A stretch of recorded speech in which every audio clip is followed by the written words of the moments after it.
વિમલા ભગવાનની સ્તુતિને બધું તમે કર્યું છે એટલે આપણે એ બોલતા નથી, આપણે સ્ટાર્ટ કરીએ છીએ. બરાબર. મારું નામ યામિની મહેતા છે અને સાતા સેતુ નામનો પ્રોજેક્ટ છે અમારો, એમાં હું કામ કરું છું. સાતા સેતુ એટલે મનની પ્રસન્નતાનો હેતુ. મનની પ્રસન્નતાનો હેતુ એટલે સાતા સેતુ. સાતા સેતુ પ્રોજેક્ટ અમારો અવાજ સંભળાય છે? સાતા સેતુ પ્રોજેક્ટ કલાપૂર્ણ દેવલાલી તત્વદર્શન મહારાજ સાહેબની નિશ્રામાં છેલ્લા 2 વર્ષથી ચાલે છે. 1.5 વર્ષથી એને સરસ બહુ સફળતા મળી છે, એટલે આ વખતે નવા 2 પ્રોજેક્ટ શરૂ કર્યા છે. અને સાતા સેતુમાં 60 વર્ષથી ઉપરના જે શ્રાવક શ્રાવિકા છે એ લોકોને નિઃશુલ્ક અમે ભક્તિ કરાવવા જઈએ છીએ. બીમાર હોય તો કોઈ પણ ઉંમરના હોય અને અનસમય હોય તો આપણા કરતાં સાધુ ભગવાન તો બહુ ઓછા છે, એટલે બધી જગ્યાએ સાધુ ભગવાન પહોંચી ના શકે, એટલે અમે લોકો સમાધિ મરણ એમને મળે એટલે નિર્યામણ કરાવવા પણ જઈએ છીએ. હવે તો નિર્યામણ માટેના બધી જગ્યાએ સમાધિ શરૂ થયા છે. બહુ સરસ વાત છે. અને ટૂંકમાં આમ જોઈએ તો આપણે કહેવા જઈએ તો આપણે ધર્મની નજીક રહીએ, પરમાત્માની નજીક જેટલા રહીએ અને જે અત્યારે જૈન કુળમાં જન્મ મળ્યો છે એ ભવો આપણને મળે એના માટેની આપણી આ બધી જ શું છે કે તૈયારી છે એમ કહીએ તો ચાલે. અને સાધ્વીજી ભગવાન પણ એના માટે ચતુર્માં જ્યાં જ્યાં હોય ત્યાં ધાર્મિક પ્રવૃત્તિઓ સરસમાં સરસ કરાવે, અનુષ્ઠાનો મેક્સિમમ કરાવે કે જેથી કરીને આપણે 7-8 મહિના તો આપણે એમ કહેવાય કે ભક્તિમાંથી થોડાક મુક્ત થઈ જઈએ છીએ. અને આ જે પર્યુષણ અને જે ચતુર્માસ આવે છે તેમાં સાધુ ભગવાન સ્થિર વાસ હોય છે, એને કારણે આપણે ધર્મમાં સરસ રીતે જોડાયેલા હોઈએ છીએ. બાકીના દિવસોમાં ધર્મ નથી કરતા એવું જરાય મારું કહેવું નથી, પણ આપણો ધર્મ થોડો ઓછો થઈ જાય છે અને સંસાર પ્રત્યેનો રાગ આપણો થોડો વધી જાય છે. એટલે આપણું આ રાગ અને જે આપણું થઈ રહ્યું છે ને તો એના માટે થોડુંક આપણે પરમાત્માની નજીક રહીએ એવા સરસ કામો કરવા જોઈએ. તો સાતા સેતુ પ્રોજેક્ટ અમારો જે સરસ રીતે ચાલે છે, જ્યાં સ્થિરવાસ સાધ્વીજી ભગવાન છે, સાધુ ભગવાન છે અને અમારી ભક્તિની જરૂર હોય તો ત્યાં પણ અમે ભક્તિ કરાવીએ છીએ. બાકી તો એમનો સમુદાય એટલો સરસ હોય કે સમુદાયના લોકો જેટલી બધી એકબીજાની સેવા કરતા હોય છે કે અમારી જરૂર હોતી નથી. સાતા સેતુ અંતર્ગત આ વર્ષે નવા 2 પ્રોજેક્ટ શરૂ કર્યા છે. એમાં એક છે શ્રાવિકા સેતુ અને બીજું છે શ્રમણી સેતુ.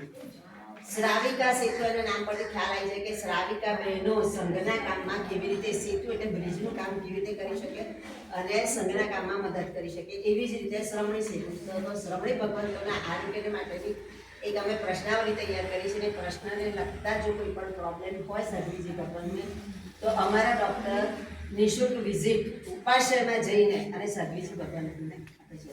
આજની પણ આપણે જે પ્રોગ્રામ છે એ પણ નિઃશુલ્ક છે. સાતા સેતુના પ્રોજેક્ટ પણ બધો અમે કોઈ પણ જગ્યાએ અમદાવાદના કોઈ પણ ખૂણામાં જઈએ કે બોમ્બેમાં ક્યાંય પણ જઈએ તો કોઈ પણ રૂપિયાનો ચાર્જ કરતા નથી.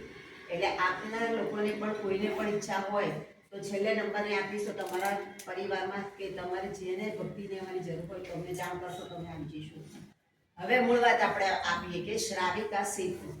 તો શ્રાવિકા સેતુના નામ પરથી ખ્યાલ છે. અને શ્રાવિકા એટલે સંઘ આપણે ચતુર્વિધ કહીએ છીએ, સંઘને આપણે 25મો તીર્થંકર કહીએ છીએ. સંઘ એટલે સાધુ સાધ્વી અને શ્રાવક અને શ્રાવિકા. આજે આપણે છે ને વહેલું બતાવવાનું છે એટલે હું એકલી જ બોલ કરું છું એટલે તમને લોકોને કારણ કે એમાં આપણો ટાઈમ જાય ને એમ જે મારી કહેવાનું છે. અને શ્રાવિકા જે બહેનો છે એ સંઘનો મુખ્ય આધાર સ્તંભ છે. તમને એમ થાય કે સંઘમાં શ્રાવિકા બહેનો આધાર સ્તંભ કેમ કીધું છે? સાધુ સાધ્વી ભગવાન તો એવી રીતે બધું કરે છે. રહ્યા શ્રાવક અને શ્રાવિકા. તો શ્રાવકોનો જેટલો ટાઈમ હોય છે એના કરતાં વિશેષ ટાઈમ કદાચ શ્રાવિકાઓને હોય છે. સામયિક મંડળ જુઓ, પ્રતિક્રમણમાં જુઓ તો મોટા ભાગે બહેનોની સંખ્યા વધારે હોય, કેમ કે બહેનો ટાઈમ કાઢીને બહેનો ધારે તે કરી શકે છે. એમને એમ નક્કી કરવું છે કે મારે આ કરવું છે તો એની હાવ ગમે તે પરિસ્થિતિમાં પણ બહેનો કરે. અને એટલા માટે આપણે સંઘના આધાર સ્તંભ તરીકે શ્રાવિકા બહેનોને કહીએ. હવે શ્રાવિકા બહેનો શું કરી શકે છે એના માટે તો આપણને ખબર જ છે કે શ્રાવિકા બહેનો જે કરી શકે એના લઈને જ આપણા મહાત્માઓને જે જોઈએ છે સાધુ સાધ્વી ભગવંતોને આજે દીક્ષા લેવા તત્પર થયા, સરસ રીતે ચારિત્ર કેમ પાડી શકે છે કે એના માટે એમના માતા પિતા કારણભૂત હતા કે નાનપણથી જેવા સંસ્કાર એમના સિંચન કર્યું હતું કે એમને દીક્ષા લીધી. ચલો હવે આપણે નથી લઈ શકતા તો કંઈ નહીં, પણ આપણે એ દિશામાં પગલાં તો માંડીએ. ચારિત્ર લેવું ના લેવું એ આપણો પુરુષાર્થ આપણે એટલો કર્યો નથી. આપણું પુણ્ય કંઈ કાચું પડે છે એને કારણે નથી કરી શકતા. ભલે વાંધો નહીં, પણ અત્યારે એવું કર્મનું ઉપાર્જન, પુણ્યનું ઉપાર્જન કરીએ કે જેના કારણે આપણે એના માટેના ખાલી પગલાં માંડવાનું શરૂ કરીએ. ધારો કે હું કહું કે મારે ગિરનાર યાત્રા કરવા જવું છે નક્કી હું કરી દઉં એટલી કે જાત્રા થઈ જશે, નથી થતી. એના માટે મારે શું કરવું પડશે? ગિરનાર જવું પડશે. ગિરનાર જઈને ગમે તેમ કરીને મારે નેમિનાથ ભગવાનને ભેટવા છે. એને હું ગમે તે થશે પણ હું ચડીને જાત્રા કરીશ. તો એના માટે મારે પહેલું પગથિયું ભરવું પડશે. જો પહેલું પગથિયું ભરીશ તો જ હું નેમિનાથ દાદા સુધી પહોંચીશ, પણ હું જઈ શકતી. આટલું બધું ગિરનાર તો બહુ અઘરો છે, બહુ કપરો છે, પગથિયા બહુ ઊંચા ઊંચા છે. આટલા બધા પગથિયા મારાથી ચડાશે નહીં. જો એમ કરીશ તો મારાથી નથી ચડાવવાનું, પણ નક્કી કરીશ કે ગમે ત્યાં મરવું છે કે જીવવું છે, પણ મારે જાત્રા કરવી છે, કરવી છે, કરવી છે.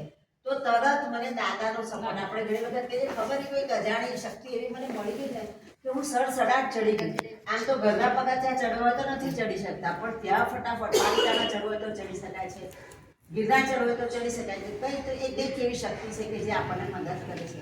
અને આ શક્તિ જે આપણે ધર્મની શક્તિ માનીએ છીએ, પરમાત્માની શક્તિ માનીએ છીએ. તો જો પરમાત્મા આપણને આટલું બધું મદદ કરતા હોય તો આપણે પણ પરમાત્માને કંઈ કામ કરવા જોઈએ ને. આપણે ઋણ મુક્તિની વાત આવે છે. આપણે શું કહીએ છીએ? કોઈ આપણને કંઈ કામ કરી આપે તો આપણે એને થેન્ક યુ કહીએ કે કંઈ પણ કરીએ, તો આપણે પરમાત્માને થેન્ક યુ તો કહેતા નથી. અરે કહેતા હોય તો બહુ જ સારી વાત છે. રોજે સવારમાં ઉઠીને પરમાત્માનો આભાર આપણે માનવો જ જોઈએ. એક નાનામાંથી કવિતાની એક જ સાંજા હું તમને કહું છું. પ્રભુ તારો ખૂબ ખૂબ આભાર, પ્રભુ તારો ખૂબ ખૂબ આભાર. તારી કૃપાથી આનંદ મંગળ, ના ચિંતાના ભાર. તારી કૃપાથી આનંદ મંગળ, ના ચિંતાના ભાર. પ્રભુ તારો ખૂબ ખૂબ આભાર. કંઈક માનવ બેઘર છે, કંઈક છે અનાથ. કેટલાયને આંખ નથી, નથી પગને હાથ. મારે તો બધાય અમે સારા ને સારા છે બંધાર. પ્રભુ તારો ખૂબ ખૂબ આભાર. તો પરમાત્માનો આપણે રોજે આભાર માનવો જોઈએ. જેટલો આભાર માનીએ એટલો ઓછો છે કે એમની કૃપાથી જ આજે જે પણ બધું છે આપણને એના પ્રતાપથી જ મળેલું છે. એટલે ક્યારે પણ એમને ભૂલવું નહીં. ભગવાને તો આપણે ઘણું બધું આપ્યું છે. હવે આપણી વારી આવી છે એમને કંઈક આપણે આપવાનું.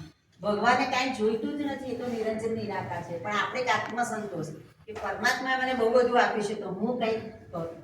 તો આપણે શું કરવાનું છે? આપણે સંઘ 25મો તીર્થંકર માનીએ છીએ. તમારામાં પરમાત્મા છે, તમારામાં પરમાત્મા છે, આપણે બધામાં પરમાત્મા તો છે. તો આપણે એમને મદદરૂપ થવા એવું કંઈક કરીએ કે જેથી આપણે પરમાત્માનું ઋણ અદા કરીએ એવું આપણને ફીલ થાય. બરાબર છે? હવે એના માટે એક નાનકડી સ્ટોરી. પાયણી દેવીની વાત સાંભળી છે, હરકુંવરબેન શેઠાણીની, અનુપમા દેવીની, જેટલા બધા અંજના સતી, બધી સતીઓ થઈ ગઈ છે એની થોડી ઘણી આપણને માહિતી ખબર જ છે. હવે આ બધું જૈન શાસનના જે બધા થઈ ગયા છે એ લોકોની વાત કરી. અત્યારે આમાંથી કેટલાક બહેનો એવા છે કે જે સિંહ શાસનને લગતા ઘણા બધા કામ કરતા હશે પણ કદાચ પિક્ચરમાં નહીં આવતા હોય, એમના નામ જાહેર નહીં થયા હોય આવી રીતે. પણ જે લોકોએ પોતાના બલિદાન આપ્યા છે એ લોકોના નામ ચોક્કસ યાદ અત્યારે નહીં તો પછી પણ કરવામાં આવે છે. તો આપણે કદાચ એટલા બધા કામ ન કરીએ તો કંઈ નહીં, પણ શરૂઆત તો આપણાથી કરીએ.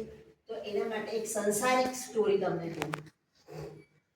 એક નાનકડો બાળક હોય છે, સ્કૂલમાં જતો હોય છે અને તોફાની પણ એટલો હોય છે અને જ્ઞાન પણ બહુ ચડતું નથી હોતું. એટલે સ્કૂલમાં જાય, તોફાન કરે, બરાબર ભણે નહીં. એટલે ટીચર એનાથી કંટાળી જાય છે. એટલે ટીચર કહે છે કે તારી મમ્મીને તું બોલાવી લાવજે. એટલે છોકરો છે અને મમ્મીને બોલાવીને જાય છે કે મમ્મી આજ તો સ્કૂલમાંથી બોલાયા છે તમને. એટલે મમ્મી જાય છે. એટલે મમ્મીને ટીચર બહુ જ નમ્રતાથી કહે છે કે તમારો દીકરો છે ને એ બહુ જ ભણવામાં નબળો છે અને અમે એને ભણાવવા પૂરતું ધ્યાન આપીશું તો બાકીના બાળકોને અમે સરસ રીતે નહીં ભણાવી શકીએ. એટલે તમે તમારા બાળકને ઘરે લઈ જાઓ અને તમે એને ભણાવજો. હવે માની તો કેટલો બધો આઘાત લાગે ને આમ કે પોતાના બાળક માટે આવું કે. એટલે પણ માં છે ને સરસ રાવિકા, એણે વિચાર કર્યો કે કંઈ વાંધો નહીં અને ધીરજ ધરી. પછી એની મમ્મીને કાગળ લખીને આપી દીધો અને મમ્મી લઈને જાય છે ઘરે. પછી બાળક પૂછે કે મમ્મી શું કહ્યું તને? એટલે મમ્મી કહે છે કાંઈ નથી કીધું બેટા. એમ કહે છે કે મારો દીકરો એટલો બધો ભણવામાં હોશિયાર છે કે અમારી સ્કૂલમાં તમારા બાળકને ભણાવવા માટેના નથી ટીચર, કે કોઈ એવા સરસ છે નહીં કે અમે તમારા એટલો બધો હોશિયાર છે ભણવામાં એટલે અમે ભણાવી નહીં શકીએ. એટલે તમે તમારા બાળકને ભણાવવાની કંઈક અલગ વ્યવસ્થા કરજો. એટલે દીકરો તો ખુશ થઈ જાય છે. માં છે ને પોઝિટિવિટી કેટલી માનવ હોય છે એની વાત છે. પછી એની મમ્મી એને ઘરે ભણાવે છે અને ભણતા ભણતા એ છોકરો એટલો હોશિયાર થાય છે અને બલ્બની શોધ કરે છે. થોમસ આલ્વા એડિશન, આ સ્ટોરી બધાએ જ સાંભળી હશે, કોઈએ નહીં સાંભળી હોય એવું નહીં હોય. પણ અત્યારે હું એટલા માટે કહું છું કે માં જે ધારે કરી શકે છે બાળકો માટે કે સંઘના માટે કે પોતાના માટે, બરાબર છે ને? તો તો બસ આજે આપણે શાસનના આવા જ બધા કામ વિશેની વાત કરવાના છીએ. ફરી એક બીજી નાનકડી સ્ટોરી કહું તો એક મમ્મી પપ્પાને બાળક હોય છે, 4 વર્ષની દીકરી હોય છે. દીકરી બીમાર પડે છે એટલે મમ્મી એને હોસ્પિટલ લઈ જાય છે. મમ્મી પપ્પા ડૉક્ટર બધું ચેકઅપ કરે છે. ચેકઅપ કરી અને એમ કહે છે 70% બચાવવાના ચાન્સીસ છે, અને હાર્ટની તકલીફ છે અને એનું ઓપરેશન કરાવવું પડશે. એટલે મમ્મી પપ્પા કહે છે સારું કંઈ વાંધો નહીં, ઓપરેશન કરાવીએ. ડેટ આપી દે છે અને ડેટ આપી દે છે એટલે મમ્મી શું કરે છે, રોજ જે દીકરીને કહે છે બેટા તારામાં રહેલા પરમાત્મા છે ને એના દર્શન ડૉક્ટર અંકલને કરવાના છે, તું કરવા દઈશ ને? દીકરી કહે છે હા મમ્મા તમે કીધું છે શું કરવાનું. રોજ એકની એક જ વાત કયા કરે મમ્મી કે તારામાં રહેલા પરમાત્માના દર્શન ડૉક્ટર અંકલને કરવાના છે, તું કરાવજે. એટલે સારું. આમ કરતાં કરતાં ઓપરેશનનો દિવસ આવી જાય છે, લઈ જાય છે, બધું એનું ચેકઅપ થાય છે, ઓપરેશન થિયેટરમાં જાય છે. એટલે ડૉક્ટર પૂછે છે બેટા તમને બીક નથી લાગતી ને? એટલે કે ના મને છે નથી લાગે, મમ્માએ કીધું છે ડૉક્ટર અંકલને તારા હૃદયમાં રહેલા પરમાત્માના દર્શન કરવા છે, એટલે મને શું કરવા બીક લાગે, આપ ખુશીથી દર્શન કરજો. ડૉક્ટર બહુ ઢીલા થઈ જાય છે પણ કંટ્રોલ કરે છે પોતાની જાત ઉપર. ઓપરેશન શરૂ કરે છે. લગભગ 60-70% જેટલું ઓપરેશન થઈ જાય છે અને ડૉક્ટરને ટેન્શન થઈ જાય છે. બ્લડ સર્ક્યુલેશન છે બંધ થઈ જાય છે. એટલે ડૉક્ટર ટેન્શનમાં જ આવી જાય ને, સ્વાભાવિક છે કારણ કે ઓપરેશન સક્સેસ થાય છે. એટલે તરત પરમાત્માને યાદ કરીને હે પરમાત્મા આ દીકરી અને મમ્મીની જે ધર્મ પ્રત્યેની શ્રદ્ધા છે એને અખંડ રાખજો, બસ આજે ઓપરેશન સક્સેસ થવું જોઈએ. અને તરત બાજુમાં રહેલા ડૉક્ટરો છે હલાવે છે અને કહે છે કે ડૉક્ટર સાહેબ ચમત્કાર કે શું થયું? કે બ્લડ સર્ક્યુલેશન ચાલુ થયું છે. બ્લડ સર્ક્યુલેશન ચાલુ થયું છે, ઓપરેશન સક્સેસ થાય છે. ડૉક્ટરને તો આંખમાંથી આમ સતત અશ્રુધારા વહેતી હોય છે. બહાર લઈ જાય છે, દીકરી ભાનમાં આવે છે કે ડૉક્ટર પૂછે છે બેટા કેમ છો, મજામાં, કેમ છે તબિયત? બધી વાત બરાબર, પણ ડૉક્ટર અંકલ તમે મને જવાબ આપો કે તમે મારા હૃદયમાં રહેલા પરમાત્માના જે દર્શન કર્યા હતા, પરમાત્મા કેવા લાગતા હતા? ફરી પાછા ડૉક્ટર લીલા થઈ જાય છે, આંખોમાંથી અશ્રુધારા વહેવા લાગે છે કે કેવી જબરજસ્ત ધર્મ પ્રત્યેની શ્રદ્ધા છે. ડૉક્ટર કહે છે બેટા આજ દિન સુધી મેં ક્યારેય દર્શન નથી કર્યા એવા પરમાત્માના દર્શન આજે તમારા રહેલા હૃદયમાં મેં કર્યા છે. દીકરી એટલી બધી ખુશ થઈ જાય છે. બસ વાત કહેવાનો મતલબ એ છે કે ધારે તે મમ્મી કરી શકે છે, શ્રાવિકાથી ધારે તે કરી શકે છે. બસ તો આપણે આપણા સંઘમાં આજે એવા કામોની વાત કરવાની છે કે ઘણા બધાને ખબર છે કે આ તો બધું કંઈ નવાઈ નથી, અમે કરીએ છીએ. કેટલાકને કરવું હોય પણ એમને ખબર નથી હોતી કેવી રીતે કરવાનું. ને કેટલાકને એમ થાય કે હવે આ તો ઠીક છે, આ તો બીજા બધા સંભાળે છે ને મારે કંઈ સંભાળવાની જરૂર નથી. પણ આજે આપણે એવી વાત કરવાના છે કે ના આ બધા કામની બધાની જરૂર છે, બરાબર ને? તો સૌથી પહેલી આપણે જ્યારે વાત લઈએ છીએ ત્યારે જીનાને શુદ્ધિકરણ. જીનાને શુદ્ધિકરણ અને ઉપાસ્ય શુદ્ધિકરણ બંને હું પેરેલલ કહીશ. જીનાલય એટલે જીનેશ્વર ભગવાનનું જ્યાંથી આપણને આલંબન મળ્યું છે એ જીનાલયની વાત છે અને એના શુદ્ધિકરણની વાત આવે છે. હવે અમારા ત્યાં તો શુદ્ધિકરણ થાય છે, બધાના ત્યાં થાય છે, નથી થતું એવું છે નહીં. વર્ષમાં ઓછામાં ઓછું 2 વખત બધાના ત્યાં જીનાલય શુદ્ધિકરણ થતું હશે. એક જીનાલયની જ્યારે વર્ષગાંઠ આવે ત્યારે, અને બીજું પર્યુષણ આવતા પહેલાં મોટા ભાગે થતું હોય છે. કેટલીક જગ્યાએ બહારથી ગ્રુપને બોલાવીને કરવામાં આવે છે અને કેટલીક જગ્યાએ તો બધા પોતાની રીતે જીનાલય શુદ્ધિકરણ કરતા હોય છે, બરાબર છે? તમારા ત્યાં પણ આવી જ કંઈક સિસ્ટમ હશે એટલે કરતા હશો.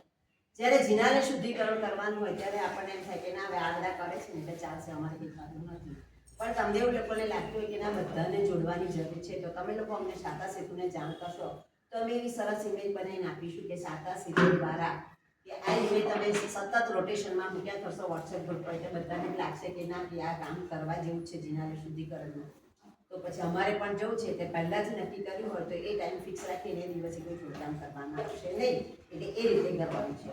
બીજી વાત એવી આવે છે કે જીનાલયના શુદ્ધિકરણ દરરોજ તો એમ થાય કે તો બધું પૂજારી છે ને કરે જ છે, અમારે કંઈ કરવાની છે નથી. પરમાત્મા કોના છે? આમાં તો તમારે જ નામ પડશે. પરમાત્મા કોના છે? બરાબર છે. પરમાત્મા આપણા પણ છે અને મારા પણ છે. સૌથી પહેલાં આપણે મારા પરમાત્માની વાત કરીએ, કારણ કે મારા કહીશું તો એની સાથેની આપણી લાગણી સંબંધ એક વિશેષ રહેશે. મારો પરિવાર, મારા શ્રાવક, મારી શ્રાવિકા, મારા બાળકો, જ્યારે આપણને લાગણી કેવી થાય છે અને બાકીના બાળકો માટે થાય આપણને લાગણી એટલી સુધી ના થાય તો પરમાત્માને આપણે મહારાજ સમજવાના છે કે આ પરમાત્મા કોના છે? મહારાજ છે. અને આ પરમાત્મા મહારાજ છે એટલે અહીંની પણ જવાબદારી મારી છે. એવી રીતે હવે હું તમને એમ કહું છું કે તમે રોજબરોજનો ટાઈમ જેટલો પણ સંસારમાં પ્રવૃત્તિમાં કરો છો તો આજે હું તમારી પાસે ફક્ત 10 જ મિનિટ માંગુ છું. તમને એમ થાય 10 મિનિટમાં શું થવાનું છે? એક મહિનામાં જો તમે 10 મિનિટ આપશો તો 12 મહિનાની કેટલી મિનિટ થશે? 120 એટલે 2 કલાક થશે. 2 કલાકમાં આપણે ઘણું બધું કામ કરી શકીએ. અને આ એ 10 મિનિટ રોજની તમે કરો, હું તો મહિનાની જ ખાલી કહું છું. એ મહિનામાં તમારામાંથી બેઠેલા 10 મિનિટ એક જ દિવસ માટે નક્કી કરો તો પણ ઘણું બધું કામ થઈ જાય. છતાં આપણી અનુકૂળતા કોઈને જબરજસ્તી નથી, ઘર બાળી ક્લિયર કરવાની કોઈ જ વાત હું કરતી નથી અહીંયા. પણ જો આપણે 10 મિનિટનો ટાઈમ આપણા માટે કાઢવાનો છે, આ કોઈના માટે નથી કાઢવાનો. પરમાત્મા કાંઈ જ આપણને કહેતા નથી કે તમે આ કરો આ કરો. પૂજારીને આપણે રાખ્યા છે તો પૂજારી એમની રીતે કામ કરે છે, પણ પૂજારીને આપણે કેવા માટે રાખ્યા છે? આપણા સપોર્ટ માટે રાખ્યા છે. જ્યારે આપણે શું સમજીએ છીએ? નાના પૂજારી છે ને એનું કામ છે, એમાં શું થઈ ગયું? કરે પૂજારી, કાંઈ નવાઈ નથી કરતા. પૂજારીનું કામ છે એ નોકરી કરે છે, કરે છે, પણ પરમાત્મા કોના છે? મારા છે. મારા હોય તો મારું જેટલું પરમાત્મા સાથેનું એટેચમેન્ટ હશે એટલું પૂજારીનું હશે નહીં જ હોય, સ્વાભાવિક છે. તો બસ આજથી એવું નક્કી કરવાનું છે કે ના, કંઈ પણ મારે જીવનાનું કંઈ પણ કામ શુદ્ધિ કરવાનું હોય તો કરવું છે. ઘરના સંસારના કામ બહુ જ બધા કર્યા છે અને બહુ જ બધા પાપના પોટલા આપણે બાંધ્યા છે, બાંધવા પડે છે, કારણ કે આપણે સંસારમાં રહીએ છીએ. હું તમને બધા આવી ગયા, પણ આપણે બધા 24 કલાક આપણી પાસે છે. 24 કલાકમાંથી આપણે 10 મિનિટ એવી ના કાઢી શકીએ મહિનામાં એક વાર? કાઢી શકીએ ને? આમાંથી બધા કાઢી શકે ને 10 મિનિટ? તો હા, તો 10 મિનિટનો ટાઈમ આપણે એટલો જ કાઢવાનો છે. અને એમાં જીનાના શુદ્ધિકરણનું કામ હોય કે ઉપાસ્ય શુદ્ધિકરણનું કામ કરવાનું છે. યોગ બિંદુ ગ્રંથમાં હરિવલ્લભશ્રી મહારાજ સાહેબે કીધું છે કે જે જીનાલયનું શુદ્ધિકરણ જે જગ્યાએ થાય છે તે સંઘની ચડતી થાય છે, સુખ શાંતિ અને સમૃદ્ધિમાં વધારો થાય છે. તો આપણે સંઘની વ્યક્તિ છીએ, આપણે એમાં આવી ગયા ને? તો એના માટે કરવાનું છે. અધિષ્ઠાયક દેવો આપણા જીનાલયમાં જે છે એ જાગૃત થાય છે, કારણ કે તેની પોઝિટિવિટી વધે છે. આપણે કહીએ છીએ ને સ્વચ્છતામાં પ્રભુતાનો વાસ છે. તો આપણે આપણા ઘરમાં સ્વચ્છતા રાખીએ તો આપણને ગમે છે ને? આપણું ઘર ગંદા હોય તો આપણે ક્યાં ગમે? આપણે કેટલી વખત શુદ્ધિકરણ કરીએ આપણા ઘરનું, સાફ સફાઈનું. હોળી આવે ત્યારે, અઠાઈ આવે ત્યારે, ને ફાઇનલ તો આપણે આમ રોજ તો કરતા હોય ને, ફાઇનલ આપણે દિવાળીના જે અત્યારે છે ને, છતાં તમે લોકો બધું કામ મૂકીને અહીંયા આવ્યા છો એટલે તમારા બધાની ખૂબ ખૂબ અનુમોદના છે. કે ઘણી જગ્યાએ હું જોઉં છું કે એટલું બધું ઘરના કામને પ્રાધાન્ય આપે છે ને, આવા પ્રોગ્રામ કે જાપ કેવી હોય, આવે ના આવે, એક દિવસ આવે ના આવે એવું, પણ તમે બધા અહીંયા આવ્યા છો એટલે તમારા બધાની તો ખૂબ ખૂબ અનુમોદના છે. બીજી વાત એ કરીએ કે જે જીનાનું શુદ્ધિકરણની મેં વાત કરી એમાં દેવો જાગૃત થાય છે અને સુખ સમૃદ્ધિમાં વધારે છે. આપણને ક્યારે નીચ કુળમાં અવતાર થતો નથી.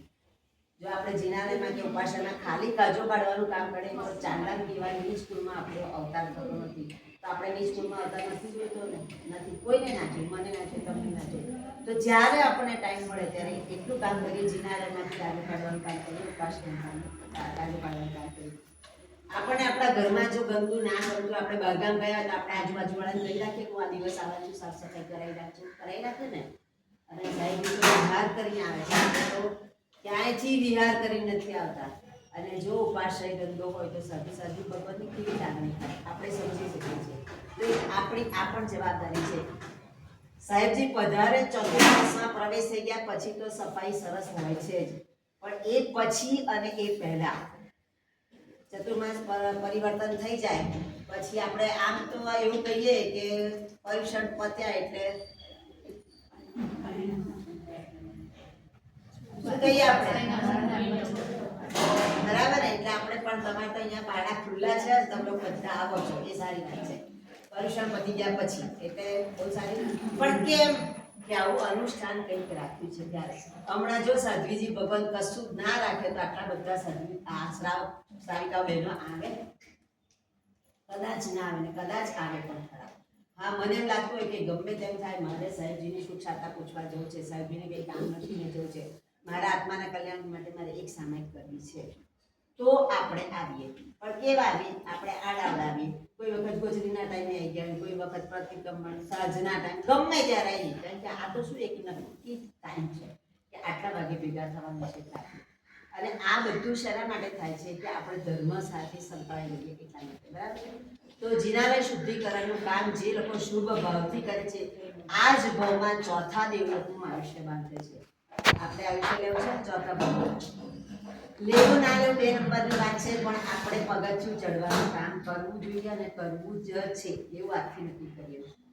બીજી વાત કે જે લોકો જિનાલય શુદ્ધિકરણનું કામ કરશે તેનું જીવન ધ્રુવ તારાની જેમ ચમકતું રહે છે. આપણે આપણું જીવન ધ્રુવ તારાની જેમ ચમકતું રાખવું છે ને? હા તો બોલો. હા બોલવામાં પૈસા નથી આપવાના, હું લેવાની નથી તમારી પાસે. થોડોક રિસ્પોન્સ આપો તો મને મજા આવશે. ને તમે લોકો આમ તમે ઊંઘી જશો, હું ઊંઘી જઈશ, આપણે પછી રામ સામે ઊંઘવાનું જ કામ થશે એવું ના કરીએ, બરાબર? ઠીક છે, ચલો. એટલે જિનાલય શુદ્ધિકરણ અને સ્વચ્છતામાં પ્રભુતાનો વાસ એટલે જિનાલય શુદ્ધિકરણ ઉપાશ્ય શુદ્ધિકરણનું કામ આપણે સરસ રીતે કરવું જોઈએ. એનાથી આપણા અશુભ કર્મો તૂટે છે, કર્મની નિર્જરા થાય છે, પુણ્યનું ભાથું બાંધીએ છીએ અને આપણામાંથી ઓટોમેટિક જો જિનાલયના શુદ્ધિકરણ તો પરમાત્મા આપણામાં જે પણ નેગેટિવિટી છે એ બધી નેગેટિવિટી ઓટોમેટિક દૂર કરે છે. અને એના માટે પણ આપણે શું કરવું જોઈએ? જિનાલય શુદ્ધિકરણ ઉપાશ્ય શુદ્ધિકરણના કામમાં ભાગ લેવો જોઈએ. હવે આંબી શાળા, તમારે ત્યાં આંબી શાળા ચાલે જ છે નીચે. આંબી શાળા માટે પણ તમારા ત્યાં કદાચ એવી જોગવાઈ હશે કે બે ગ્રુપ બહેનોનું રાખ્યું હશે કે જે અનાજ સાફ કરવા જાય, વાસણ સાફ કરવાનું ધ્યાન રાખે, વાસણ ચોખ્ખા છે કે નહીં, કાળ થઈ જતો જોઈએ છે કે કાળ નથી થઈ ગયો ને આ ક્યારે રોટ લાવેલા છે, તો આ બધા કામમાં 10 જ મિનિટ લાગે, વધારે ના લાગે. તમે લોકો 4-5 બહેનો જાઓ અને 10 મિનિટ તમારા બહેનોમાંથી કાઢો તો 5 બહેનો જો જાય તો બધું જોઈ લેવાય 10 મિનિટમાં. એક જણ લોટ જોવાનું કામ કરે, એક જણ કરિયાણું જોઈ લે, એક જણ મિક્સર ને બધું ગ્રાઇન્ડર બધું જોઈ લે, એક જણ ગેસ જોઈ લે, ગંદુ નથી ને વાસી કંઈ પડી નથી રહ્યું ને રાખી નથી મૂકી, કારણ કે આ બધા અમારે વચ્ચે ચાલુ હતું, ચાલુ. પણ પછી બંધ નથી થયું. લોકોને ગમે ના ગમે એવું થાય ને વચ્ચે દિવસ ચાલુ છે બંધ નથી. તો હવે આપણે પાછું જો સરસ પ્રવૃત્તિઓ ને એ બંધ નહીં કરે, શું ટેવ હોય ને એ સારું રાખવાનું. કુટેવ બંધ કરવાથી છે, શું ટેવ ચાલુ રાખવાની. તો એક આ કામ ચાલુ કરવા જેવું છે. જો અનુકૂળતા હોય તો હું કહું એટલે કરવું એવું જરૂરી નથી અને હું કોઈ જબરજસ્તી કે એવી રીતે વાત કરતી જ નથી, પણ આ કામ કરવાથી એક તો મને આનંદ આવશે, બીજી વાત મારું પુણ્યનું ભાથું બંધાવવાનું છે, મારા કર્મની નિર્જરા થવાની છે. જો આપણે કોઈના પર બીજું ધ્યાન જ ના આપીએ, મારે મારા કર્મની નિર્જરા કરવી છે એટલે હું આ કામ કરું છું, આટલું જ મનમાં રાખીને આપણે કરવાની જરૂર છે, બરાબર છે?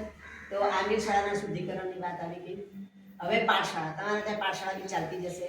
જેને 2 પ્રતિક્રમણ કે 5 પ્રતિક્રમણ કરેલા હોય એ લોકો ગાથા લેવા જતા હોય કે આપવા જતા હોય, ન જતા હોય તો મહિનામાં 1 દિવસ 10 મિનિટનો ટાઈમ કાઢી અને જવાનું. આપણા સૂત્રો આપીએ તો આપણું શુદ્ધિકરણ થશે, પુનરાવર્તન થશે, આપણને યાદ રહેશે અને જેની આપણે ગાથા લઈશું તો એ ગાથા લેવા દ્વારા આપણા નાના વન્ય કર્મોનો ક્ષરક્ષણ થશે જ.